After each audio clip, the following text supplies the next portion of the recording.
Olá, pessoal, tudo bem? Bom, nessa aula nós iremos falar sobre escola regular ou escola especial, que inclusive está muito em discussão atualmente. Algumas coisas nós precisamos entender para a gente poder entender o que é escolha, né? Quando ocorre essa escolha e assim por diante. A escola regular e a escola especial, elas têm aí demandas diferentes para serem atendidas. Então, a gente tem que entender que existem alguns modelos de propostas em vários países do mundo, mas a gente tem que entender o que que é bom para o Brasil. Então, nem sempre o que está funcionando na Suíça vai funcionar no Brasil. Então, nós temos outros planos econômicos, outra realidade, outra cultura, né? Então, a gente tem que ver o que que é necessário para o Brasil. E uma complicação que nós temos também em relação a esse assunto é como fazer para poder satisfazer a todos. Nunca vai satisfazer a todos, sempre alguém vai achar isso ou aquilo, né? O melhor cenário, na minha visão, é que existam as duas, né? Mas que as duas estejam total e completamente preparadas para atender as pessoas, que é o que não acontece hoje no Brasil. Nós estamos vindo aí desde 2008 com um modelo de inclusão, né, que o pessoal chama de inclusão total. Então, existem algumas frentes que querem que a escola especial acabe, outras frentes que querem que a escola especial continue e assim por diante. É uma discussão sem fim, pessoal, porque tudo que eu disser aqui sempre vai ter alguém aí que vai discordar, e com razão, porque nós somos seres únicos e a gente tem que pensar na nossa realidade. Eu tenho que pensar quanto de dinheiro eu tenho na minha conta, quanto você tem. Eu tenho que pensar qual a realidade eu fui criada, qual você foi criado. Eu tenho que pensar qual a deficiência do meu filho, qual a deficiência do seu filho. Eu tenho que pensar, são tantos fatores a serem levados em conta, né? Então, o cenário maravilhoso no mundo é que se existisse escolas especiais para aquelas pessoas que têm múltiplas deficiências e com necessidades muito, muito além das pedagógicas, que são realmente assim, trocar fralda, ter que alimentar na boca, né, ter que tomar cuidado para não broncoaspirar, porque baba o tempo inteiro, então tem que ficar com, né, aquele aparelho de sucção para não engasgar. Então, assim, eu tô falando de casos muito extremos mesmo, né? Então, seria legal que a gente tivesse um local para atender essas pessoas e sempre preparando ela. Será que ela não consegue de jeito nenhum ir para uma sala de aula regular, né? Então, essa discussão toda, ela não tem fim. E o modelo de escola pensado por mim, ele não existe. Então, não adianta eu ficar aqui falando para vocês, olha, o modelo que eu concordo é esse ou aquele. O modelo de escola que eu penso, ele não existe, porque é uma mistura do que já existiu com uma coisa que eu gostaria que existisse, que era o respeito ao outro, que todas as escolas e todos os profissionais estivessem preparados para trabalhar com qualquer aluno. E que todas as escolas do planeta trabalhassem justamente as nossas potencialidades, as nossas habilidades, que nos dessem assim o gosto de estar ali, que a gente não estivesse ali porque a gente é obrigado, porque tem que concorrer a um vestibular depois. Por que a gente não tem vaga de faculdade para todo mundo, em qualquer país, né? Sempre tem menos vagas, porque a gente quer que menos pessoas cheguem lá. Então a discussão ela é muito longa, é uma discussão histórica, é uma discussão sociológica, é uma discussão filosófica, é uma discussão cultural, que a gente não dá conta, né? De colocar aqui todos os assuntos, quiçá um concordar com o outro. A gente sempre vai acabar discordando um do outro em algum ponto, porque o modelo de escola ideal não existe no planeta, né? Então, assim, para que atenda toda uma nação, todo um país. As pessoas são diferentes, né? Eu vou falar aqui para vocês sobre as experiências que eu tive com o Nicolas e algumas experiências que eu conheço, tá? Então, a gente vai falar um pouco sobre escola especial e escola regular. O Nicolas frequentou as duas e durante um tempo ele fez só especial durante 6 meses, um semestre, na verdade, né? E aí no semestre seguinte ele estava indo de manhã na escola especial e aí à tarde no contraturno ele ia para a escola regular. Aí quando foi no outro ano ele já ficou só na regular. Então a gente fez com ele uma coisa que aqui no Brasil ainda não existia, que é chamado de mainstreaming nos Estados Unidos, que você coloca a criança primeiro numa escola especial para ela poder se adequar ao que é a escola, entender rotina, entender uma série de coisas, e depois você traz ela para o convívio de todos os outros para que ela possa desenvolver mais plenamente. Para o Nicolas deu muito certo. Por quê? Porque ele foi ensinado na escola estadual, na escola especial, por exemplo, a trocar uma camisa que ele não conseguia fazer sozinho. Ele foi ensinado a sentar numa roda e tentar contar uma historinha. Ele foi ensinado que tinha horário do lanchinho e tudo mais, coisas que ele não conseguia aprender na escola regular, porque ele não tinha verbalização nenhuma, porque ele chorava o tempo inteiro, porque ele batia nos outros alunos. E aí a gente conseguiu colocá-lo nessa escola especial com o patrocínio de uma empresa, a gente fez uma documentação para que alguém pagasse para a gente, porque era muito caro. Outro problema, é o tipo de serviço que a gente deveria ter para todo mundo. O tipo de serviço que o Nicolas recebeu naquela escola, ele deveria ter recebido, assim, todo mundo no Brasil, no mundo deveria receber, mas não, só tem pago. E aí sim, a gente colocou ele na escola regular, contraturno e depois só na regular. Então foi um processo, né? E foi um processo rápido até, porque foi um processo de 1 ano e ele já estava no ano seguinte somente na escola regular, tá? Então eu vou mostrar aqui para vocês algumas experiências nossas. Foi perguntado ao Nicolas, escola regular ou escola especial? Perguntado ao Nicolas como ele reagia com os amigos da escola especial, ele disse: às vezes me sentia estranho quanto às crianças, porque elas gritavam e eu não sabia o que elas queriam ou iam fazer. Então, esse era um problema muito grande que a gente tinha com o Nicolas. Na escola só para pessoas com autismo, ele participou de uma escola que era só para pessoas com autismo. O Nicolas tinha um grau severo. Porém, a maioria das crianças que estavam ali tinha um grau muito mais severo do que ele. Tinha um só que tinha um grau menos severo, que era o Asperger, né, naquela época. Um menino verbal, super inteligente, super fofo, não agressivo. Então era o único, tanto que o Nicolas fez amizade com esse menino e eles têm amizade até hoje. Eles se reconheceram recentemente quando o Nicolas foi prestar um serviço de fotografia na escola, né? Ele saiu de lá há muitos anos, aí chamaram ele para fazer todo o serviço de fotografia. E aí quando o Nicolas chegou lá, esse amigo dele estava lá. E eles já logo se reconheceram de imediato, né? E eles não se viam há mais de 11 anos quando isso aconteceu, mas na hora um já olhou para o outro, já se cumprimentou, tiraram foto juntos e tudo mais. Os outros alunos, alguns tinham uma certa agressividade, então eles estavam ali para trabalhar essa agressividade. Tinha um grau mais severo ainda que o do Nicolas, alguns com uma deficiência intelectual mais severa que a do Nicolas. Lembrando que a deficiência intelectual do Nicolas ela é por áreas, ela não é uma deficiência intelectual profunda, né? Que sim, atrapalha o desenvolvimento dele, mas é mais fácil de trabalhar do que uma deficiência intelectual profunda. Gente, não tem nem como discutir isso. Então, quando ele estava nessa escola, o que ele mais se sentia era inseguro, quando algum aluno começava a gritar muito, né, do nada, começava a gritar, pular e gritar e bater palma. O Nicolas tem um ouvido muito sensível. Então, isso tudo para ele era um ponto ali ruim. E quando teve passeio da escola, nós fomos em um e foi péssimo para o Nicolas, porque aí tinha um menino lá autista que quando ele se desprendia de alguém, ele vinha e puxava as pessoas e jogava na piscina. E era tudo muito rápido. E aí a mãe dele tinha que ficar ali esperta para ele não fazer isso com ninguém. Aí ela tirava o chinelo para poder ameaçá-lo com o chinelo, aí ele se jogava no meio da piscina porque a mãe não sabe nadar. O menino é muito esperto. Então o Nicolas estava morrendo de medo, a gente teve que ir embora. Minha sogra se colocou na frente do menino e minha sogra ela era bem obesa, ela já foi com uma cara brava assim. Eu falei, gente, vai dar briga, isso daqui não vai dar certo. E aí a gente acabou saindo do passeio da escola, porque realmente não deu certo, não adaptou, né? Quando ele estava nessa escola especial, esse era o maior problema para ele. Mas isso não quer dizer que toda escola especial vá trazer um problema para alguém, né? Então, veja bem, o Nicolas é um caso que, olha só que bacana, ele saiu de uma escola especial e foi preparado para entrar numa escola regular. Então, foi o plano que nós fizemos para ele e deu certo. Tem casos que são muito mais severos que não dá para sair daquela escola. Agora, quando a gente consegue colocar na escola regular, é aí que deveria ter o preparo de dizer: ah, não, ele vai ficar melhor ali. A gente não pode decidir para ele o que é melhor para o nosso bel prazer, para que a gente fique confortável. Tudo que a gente está vendo aqui nesse curso é justamente para poder ajudá-los a entender como fazer um bom plano de aula, o que observar, o que eu tenho que observar em mim, o que eu tenho de colher melhor nesse aluno e assim por diante, tá? Então, a escola especial para o Nicolas teve alguns pontos muito positivos, né? Que o Nicolas não conseguia ver antes, ele só conseguia ver pontos negativos, tanto que a transição para a escola regular foi melhor. E outro ponto interessante é que o Nicolas saiu da escola especial, né? Mas só que antes ele tinha ido para a escola regular e não tinha se adaptado, né? Então ele já conhecia os dois cenários. E aí por isso que então ele optou melhor então pela escola regular. Então para o Nicolas não foi uma das melhores experiências, mas para mim como mãe que tenho ciência do que aconteceu naquela época, foi uma experiência positiva apesar dos contratempos, porque ajudou-nos a prepará-lo para a escola regular. Foi perguntado ao Nicolas, escola regular ou escola especial? Sobre escola regular, ele disse, na escola regular, as pessoas tentam me ajudar e eu estou aprendendo mais. Aprendo algumas lições, algumas eu não entendo. Aprendo a mudar de rotina, apesar de eu não gostar de mudar.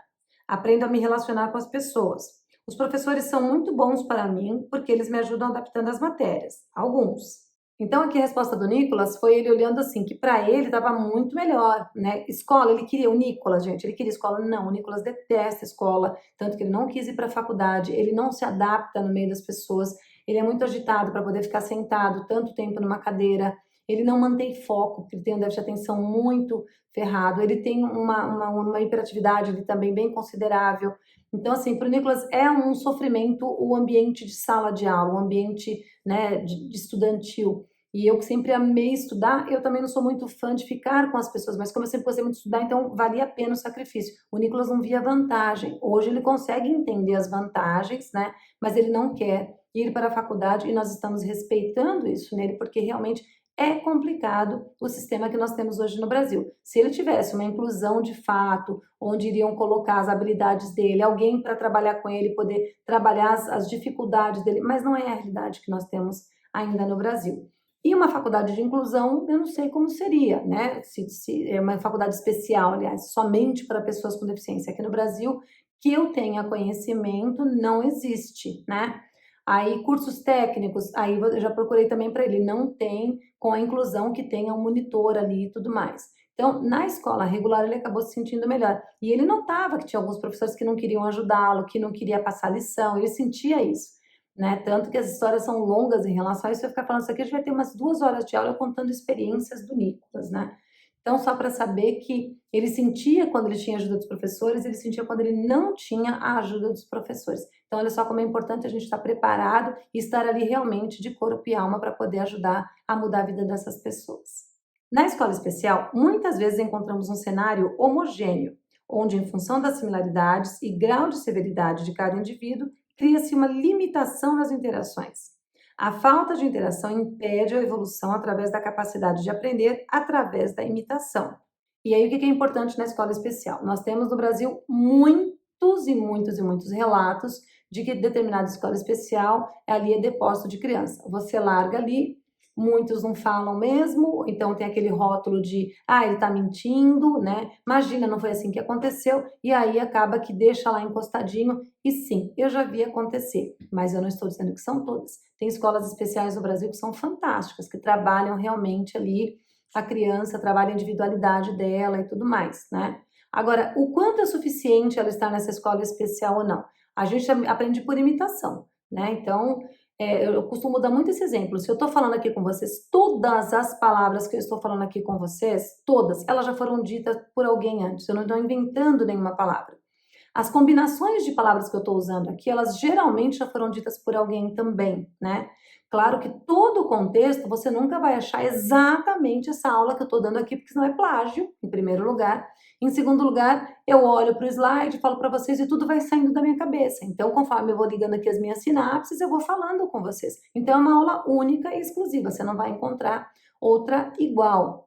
Numa escola especial, quando você trabalha com o indivíduo, né, quando você realmente dá atenção para ele, você consegue tirar o melhor dele. Se você não se prepara, se você só deixa lá como depósito, aí é um ambiente ruim. E acontece bastante, sim, né, da gente ver aí escolas especiais que deixam o aluno encostado. Mas também isso acontece na regular, não acontece ainda? A inclusão ainda não ser feita de fato?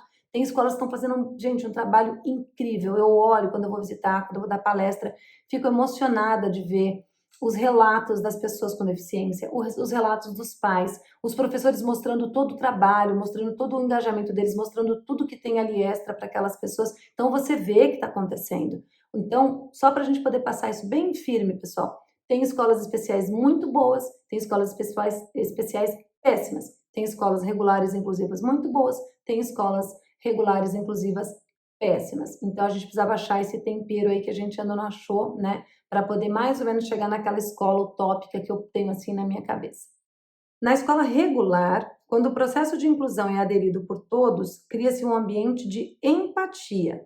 Nesse cenário, com maior diversidade e interação, o indivíduo passa a desenvolver e agir por imitação, passa a perceber o que é socialmente aceito e consegue fazer uma leitura melhor do mundo que o cerca. Ou seja, como eu estava dizendo, todas as palavras que eu já falei aqui, elas já existem. Então eu consigo imitar.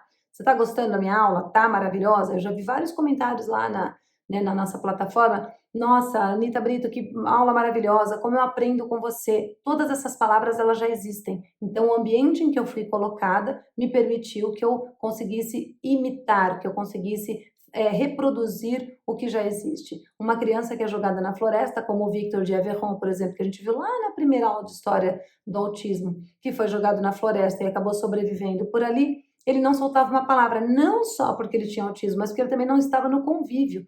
Tanto que ele aprendeu a falar a palavra leite depois, né? Então ele aprendeu, mas ele jamais aprenderia a falar a palavra leite se ele nunca tivesse sido resgatado e sido colocado no meio das pessoas. Porque quem fala leite? Um urso ia falar leite para ele, uma cobra, o vento ia falar leite? Não. Então tudo a gente aprende por imitação. Por isso a importância da escola regular inclusiva, né? Da gente não simplesmente jogar todos os alunos nas especiais.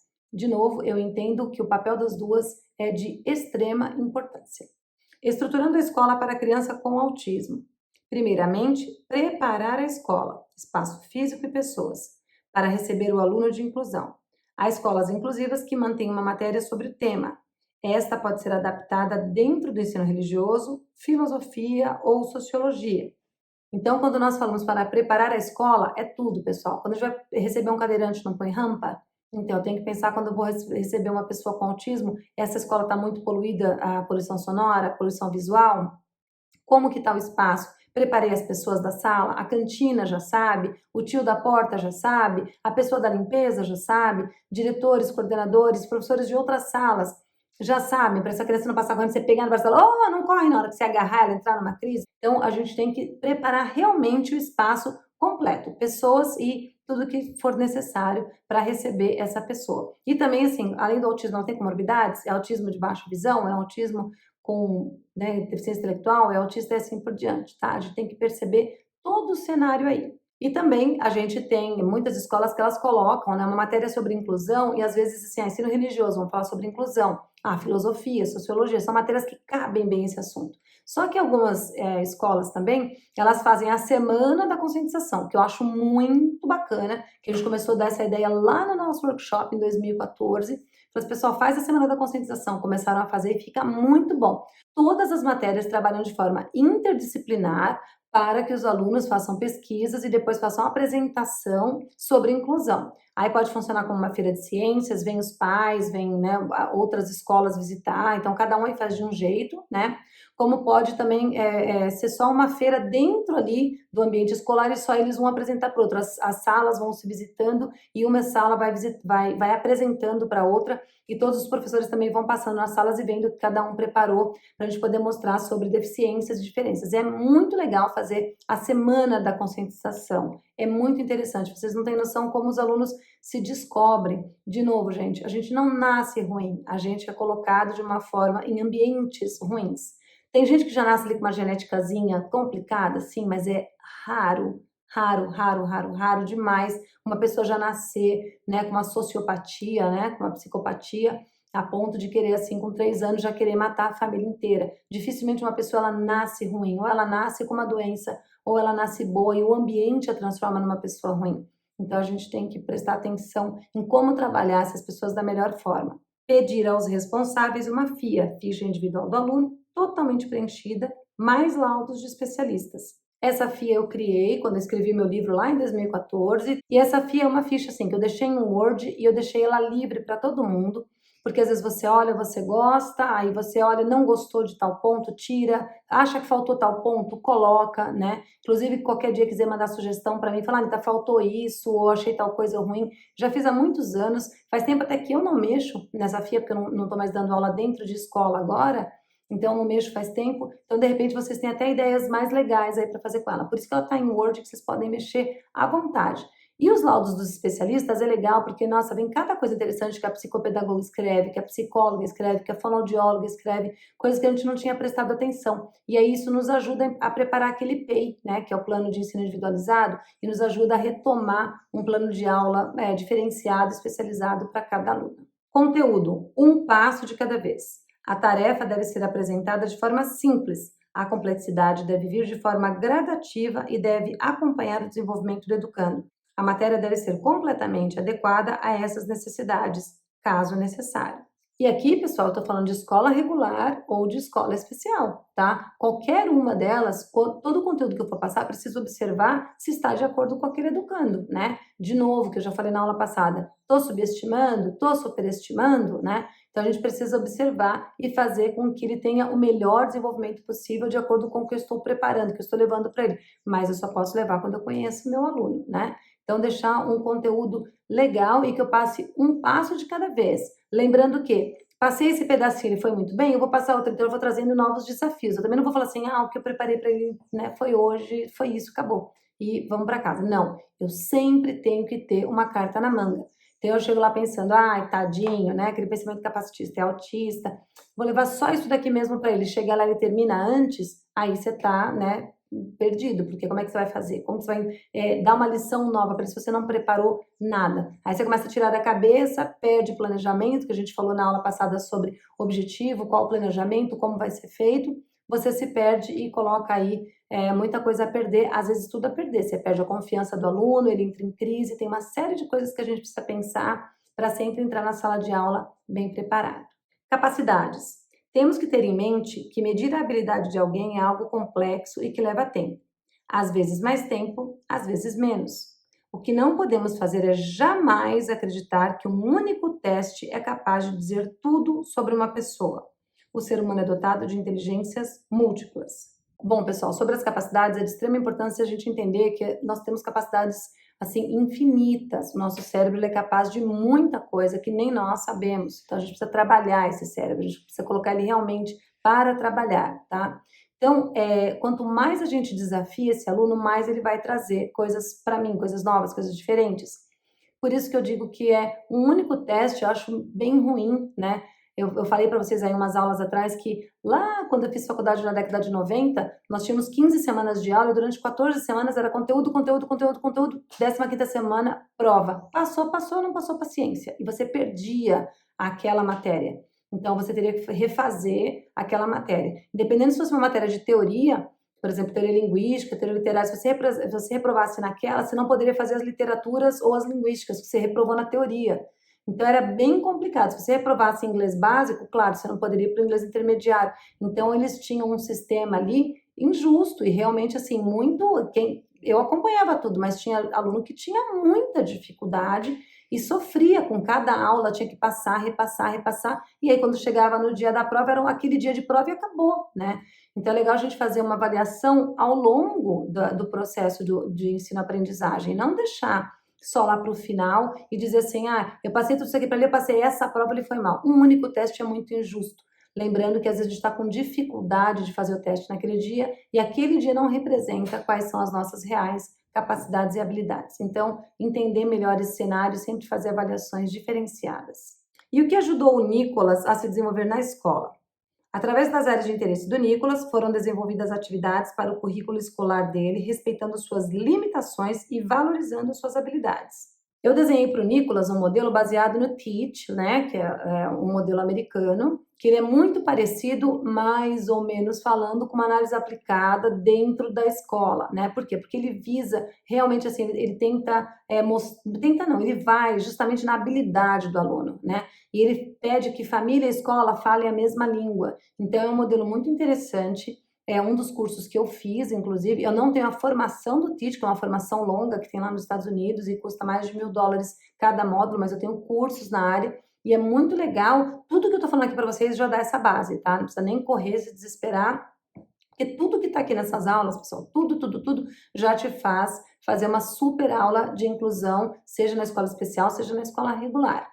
E aí nós pegamos os pontos de interesse do Nicolas e a gente começou a desenvolver, como nós já falamos aqui em várias aulas, vocês já viram no nosso congresso aí da Neuroconecta, tem aula bônus para vocês verem, tem aula que o Nicolas já participou, né? Tem história da gente aí nas redes sociais, mostrando que foi realmente uma das melhores coisas. A gente tem sempre aqui o Máriozinho, aqui ó, o Mário Bros aqui, que o Nicolas também faz as lives dele aqui, e ele tem até hoje, ele tem até um carinho pelo Mário, porque ajudou muito na escola, né, bastante mesmo, e a gente foi desenvolvendo até, a gente foi tirando esse interesse específico dele e conseguiu, então, apresentar para ele outras atividades, e foi muito produtivo e valeu muito a pena.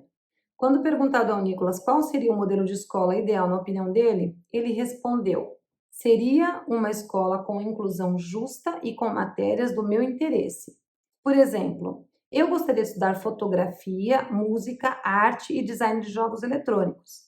Em português, eu gostaria de aprender a ler e escrever bem. Matemática, o suficiente para eu ir a um supermercado, etc. Queria que todas as matérias do currículo escolar estivessem alinhadas com a maneira como eu penso e entendo o mundo.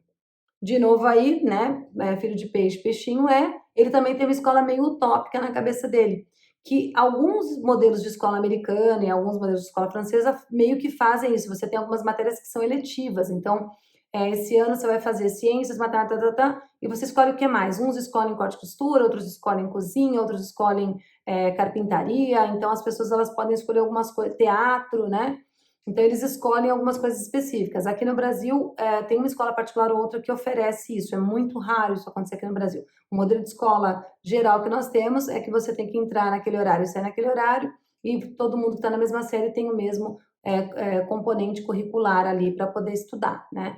E realmente seria muito mais legal se a gente tivesse, se a gente pudesse focar no que a gente ama. Eu tinha um problema na escola, eu amava tudo, tudo eu gostava de estudar, mas eu odiava geometria, odiava, não sei por quê, peguei bronca, não consigo saber se foi um professor, se eu achei a lição estúpida, não sei, só sei que eu odiava geometria. Então eu ia lá de propósito, tirava quanto que é a nota mínima é C? Eu ia e tirava C, eu não queria tirar A ou B em geometria, porque eu odiava, olha que idiotice a minha, podia tirar A e pronto.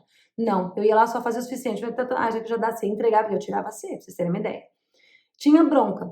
Recentemente eu fui fazer um curso de bioinformática por causa do doutorado, e o que que tinha? Geometria analítica. Aí eu tive que estudar. Como eu tenho facilidade, rapidinho eu peguei a matéria, não me fez falta aquilo que eu não estudei lá atrás, entendeu? Então eu fui lá, comecei a estudar, dei uma olhada na internet, pronto, aprendi o conteúdo, não foi tão ruim assim, porque agora eu tenho uma cabeça mais madura. Isso eu fiz quando eu tinha o quê? 12 anos, sei lá, 10 anos, e quando eu fui agora correr atrás, eu já estava com 40 e poucos anos, né? Então, tem uma diferença também na maturidade. E eu fui lá, corri atrás, olhei na internet, pronto, aprendi o que eu precisava, tirei meu diploma de bioinformática, tá certo, entendeu? Então, a gente poderia ser mais focado em coisas que a gente gosta. Se tivesse tirado geometria de mim naquela época, tivesse me dado uma outra coisa que eu gosto mais, eu teria desenvolvido ainda mais determinados talentos em algumas matérias. Então, é uma escola utópica, mas não custa sonhar. E é como ele pensaria que fosse assim, uma escola, como ele pensa, né? Como ele gostaria que fosse uma escola ideal para que ele não sofresse. E o que eu estou esperando para mudar? Adequação e adaptação são as chaves para uma educação inclusiva de fato. O mundo não tem sido modificado por pessoas conformadas e sem iniciativa. A mudança deve iniciar em mim para que eu possa modificar o ambiente que me desagrada. Negar o diferente é impedir o meu próprio crescimento. Essa é uma das frases também que eu coloquei no meu livro, que eu acredito muito nisso. Quando a gente nega o diferente, a gente está impedindo de crescer. Porque se eu só vivo com aqueles que são iguais a mim, né, eu terei mais dificuldade de desenvolver do que se eu viver com o diferente. Claro que eu não vou casar com uma pessoa 100% diferente de mim, que sempre vai dar muito embate. Eu tenho que ter similaridade com essa pessoa, eu tenho que ter identificações com essa pessoa. Então, meu marido, por exemplo, a gente se identifica em uma série de coisas. A gente ama o mesmo estilo de música, mas tem alguns estilos que ele adora que eu detesto. O que que a gente faz? A gente escuta junto que a gente ama, e quando a gente está sozinho, eu escuto muita música clássica, que ele não tem interesse, e ele escuta umas coisas lá que só Deus na causa, né? Então mas a gente, o principal que a gente gosta, a gente divide esse gosto, né? A gente adora jazz, a gente adora blues, a gente adora rock, então a gente consegue escutar junto, a gente tá lá cozinhando e tá escutando música juntos. Acabou, a gente tá cada um no seu canto, ele escuta o que ele quer no fone dele, eu escuto o que eu quero no meu fone de ouvido. A gente ama cozinhar. Eu sou mais a pessoa dos doces, ele é mais a pessoa do salgado. Olha que legal, ele faz a comida, eu faço a sobremesa. Então, o diferente ele pode se complementar, né? E o igual ele também pode trazer mais coisinhas. Então, é legal a gente ter essa diversidade. Quando você vive em um ambiente que está todo mundo igual, é muito mais complicado de você desenvolver. Um dos fatores que atrapalha o processo de inclusão é o medo de ter uma criança rotulada na escola. Este medo faz com que muitas mães evitem procurar um médico e ter um diagnóstico em mãos. O que a mãe precisa entender é que ter o diagnóstico em mãos não define a criança, mas diz mais sobre ela e facilita o trabalho da escola e do educador. Uma criança diagnosticada tem mais chances de se desenvolver do que uma criança sem o diagnóstico preciso, não importa qual seja a sua síndrome, deficiência ou doença. Essa é uma outra frase também que estava no meu livro, um parágrafo, porque eu acredito muito que o diagnóstico, quando chega para mim, professora, se eu não sou neurologista, não sou neuropediatra, não quero exigir que eu saiba o que é autismo, não quero exigir que eu saiba o que é TDAH, né? TDAH o que é transtorno de atenção. Ah, isso daí é vagabundagem. Antigamente ninguém tinha isso, agora ninguém presta atenção. É que fica com a cara no videogame o tempo inteiro. Então, eu vou acreditar nessas besteiras que eu leio de internet e vou levar esse preconceito para cima do meu aluno. Agora, se me mandam, olha, é TDAH, me explica o que é, eu vou trabalhar melhor com esse aluno. Então, eu acredito que o diagnóstico seja melhor. Mas algumas mães, elas têm medo de buscar. E aí, fica um trabalho mais difícil para mim enquanto professora, mas, de novo, se eu sou capacitada a trabalhar com essas crianças e eu amo o que eu faço, eu vou ter sempre ali medindo na sala o que ela consegue, ela não consegue e vou conseguindo desenvolver. Se vem com o diagnóstico, é muito melhor. E sempre entender que diagnóstico não é rótulo. Bom, pessoal, essa foi a nossa aula de hoje. Espero que vocês tenham gostado. Um grande beijo e até a próxima aula.